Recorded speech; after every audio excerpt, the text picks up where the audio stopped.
kuliah bimbingan dan konseling akan menampilkan proses pembelajaran tentang materi bullying. Saya Rohim Iqbal. Saya Anissa. Saya Johan Miskin. Saya Anissa Uslatun. Selamat menyaksikan. Baiklah, Nana, selamat pagi semuanya. Pagi, Pak. Baiklah, sebelum kita memulai proses pembelajaran hari ini, ada baiknya kita melakukan berdoa terlebih dahulu. Silakan untuk ketua kelas untuk memimpin doa teman-temannya. Baik, sebelum memulai pelajaran ada baiknya kita berdoa. Berdoa mulai. Amin. Baiklah, terima kasih pada ketua kelas. Baiklah, sebelumnya Bapak ingin absen dulu kepada Yuda, apakah teman-teman yang hadir semua? Hadir, Pak, semuanya, Pak. Oke, hadir semua yang hadir absen ya. Baiklah, sebelum kita memulai pembelajaran, Bapak akan melakukan tepuk semangat supaya teman anak-anak nanti bisa memperhatikan apa yang kami Bapak dan Ibu sampaikan di depan dan bisa dipahami oleh anak-anak. Baiklah, SPP-nya begini. Mungkin akan dicontohkan oleh Ibu Anissa dan kawan-kawannya. Silakan, Bu. Tepuk semangat.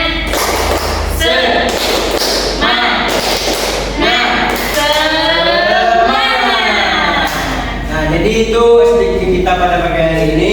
Baiklah, langsung saja memasuki materi. Sebelum memasuki materi, silakan anak-anak perhatikan sebuah video ini terlebih dahulu dan amati apa yang dapat anak-anak simpulkan dari sebuah video ini. Selamat menyaksikan anak-anak. Selamat di seri video pendidikan kecakapan hidup. Kali ini kita akan membahas tentang berteman serta bahaya bullying. Sebelum masuk ke pembahasan, yuk kita simak dulu kisah berikut ini. Agus adalah siswa berbadan. Ia tidak terlalu terampil dalam berolahraga, larinya lambat. Farel suka membuat lelucon untuk mengejek Agus. Ia memanggil Agus dengan sebutan-sebutan gendut, gembul, dan lambat. Farel bahkan suka mendorong Agus ketika berpapasan. Terkadang, Farel dan teman-temannya melakukan terbuka Agus ketika berjalan menuju rumahnya. Hanya karena hal itu menyenangkan bagi mereka. Prita yang sering melihat kejadian itu hanya saja mendengar omongan. Akhirnya ibu dengan pertanyaan, siapa saja pelaku dan mengakui apa yang dirasakan dan terjadi pada Agus akibat tindakan Farel dan teman-temannya. Apa reaksimu jika melihat peristiwa tersebut? Perbudakan atau bullying adalah kejadian di mana seseorang melakukan atau mengatakan sesuatu yang jahat kepada orang lain. Bullying biasanya dilakukan secara terus-menerus untuk melakukan seseorang atau sekelompok orang terhadap seseorang atau sekelompok orang lain selama berminggu, berbulan-bulan, atau bahkan bertahun-tahun. Berikut ini jenis-jenis bullying yang mungkin terjadi. Verbal atau lisan, yakni mengejek dan mengata-ngatai seseorang. Fisik, yakni menyakiti seseorang secara fisik, merusak atau mencuri barang. Sikap atau gerakan tubuh yang vulgar dan tidak sopan. Sosial atau relasional, yakni merusak hubungan sosial melalui pengucilan, berbohong, atau menyebarkan gosip.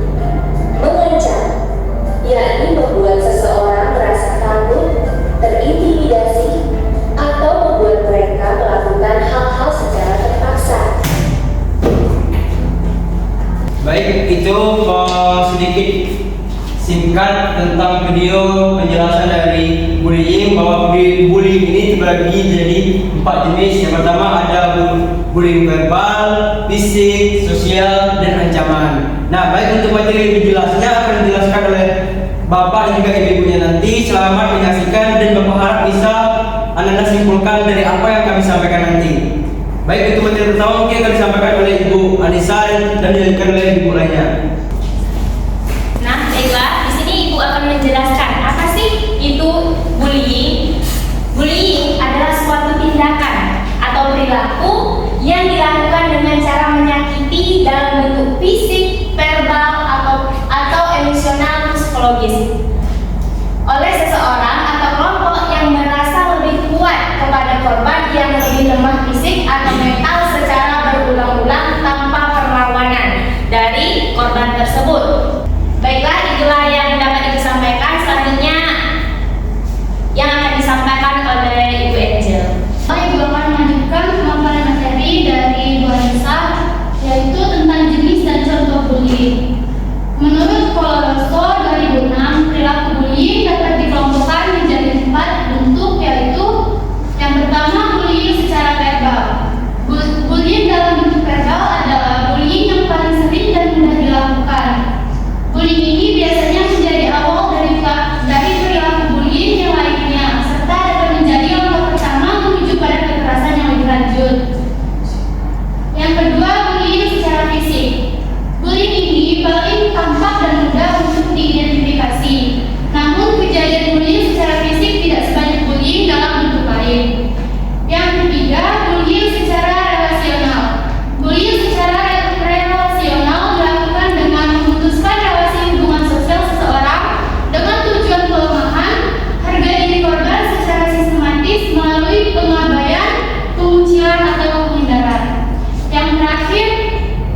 internet, website, chatting room, email, SMS, dan sebagainya.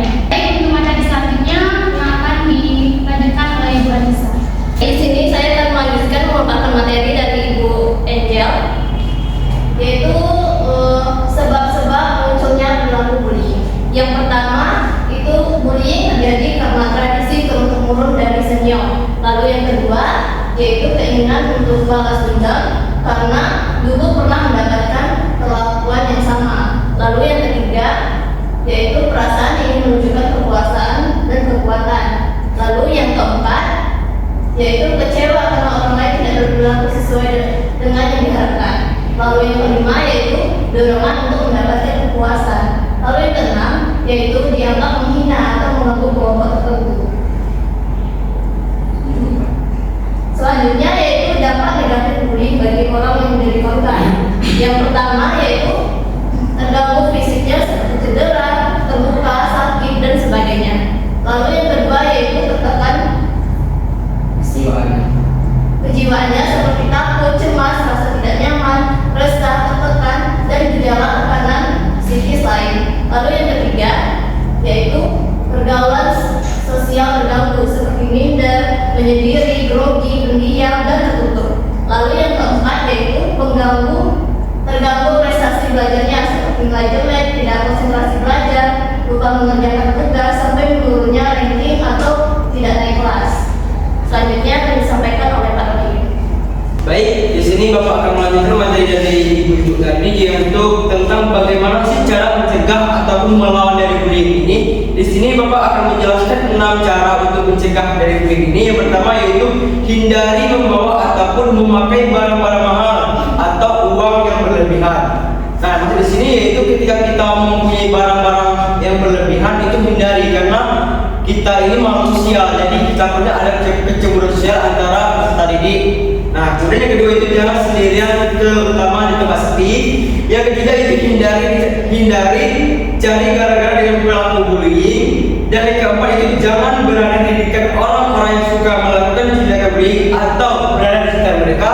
Dan yang kelima itu kenali dan perhatikan pelaku bullying. Dan yang terakhir itu jangan ikut-ikutan melakukan tindakan bullying dalam bentuk apapun, baik itu sosial, verbal, ancaman, dan lain sebagainya. Nah, kemudian ada yang terakhir itu, sedangkan untuk melawan pelaku bullying ini kita dapat melakukan sikap berikut. Nah, ini sikap untuk melawannya yaitu yang pertama itu jadilah orang yang percaya diri dan tunjukkan ketahanan diri kita bahwa kita ini tidak mau diganggu ataupun tidak akan mengganggu. Dan yang kedua itu bersikap tenang saat ada yang mengganggu. Dan yang ketiga itu jangan biarkan emosi terpancing ketika teman kita mengejek ataupun hal lain sebagainya. Kita tenang dan jangan terpancing emosi. Nah, itu sudah melakukan salah satu sikap melawan dari sikap bullying tersebut. Dan yang keempat itu jika kita melihat ada teman yang menjadi korban, maka tolonglah korban dan laporkanlah kepada pihak yang bersangkutan. Seperti kalau di sekolah ini guru BK, kepala sekolah ataupun guru kelas lain sebagainya. Dan yang kelima itu lakukan perlawanan diri kita diikuti dengan berteriak, lari, atau tindakan apapun sambil mencari pertolongan atau pengaduan agar kita terhindar dari sifat bullying tersebut. Dan yang terakhir itu catatlah tempat orang-orang yang terlibat dan jenis gangguan yang mereka lakukan, laporkan kepada orang tua, guru ataupun pihak yang berkewajiban yang seperti yang Bapak jelaskan tadi. Baik, itulah penyampaian materi dari Bapak dan Ibu mengenai itu apa itu bullying dan apa jenis bullying. Semoga dari apa yang Bapak Ibu sampaikan di depan tadi, anak-anak bisa terhindar dari sifat bullying dan juga bisa menjauhi sifat bullying. Dan Bapak harap dan Ibu harap anak-anak tidak melakukan sifat bullying tersebut. Karena seperti yang kami sampaikan tadi bahwa begitu besar efek dari sifat bullying tersebut. Karena yang pertama mungkin menurunkan percaya diri teman, kemudian bisa memancing emosi teman. Nah, itu merupakan hal yang tidak baik.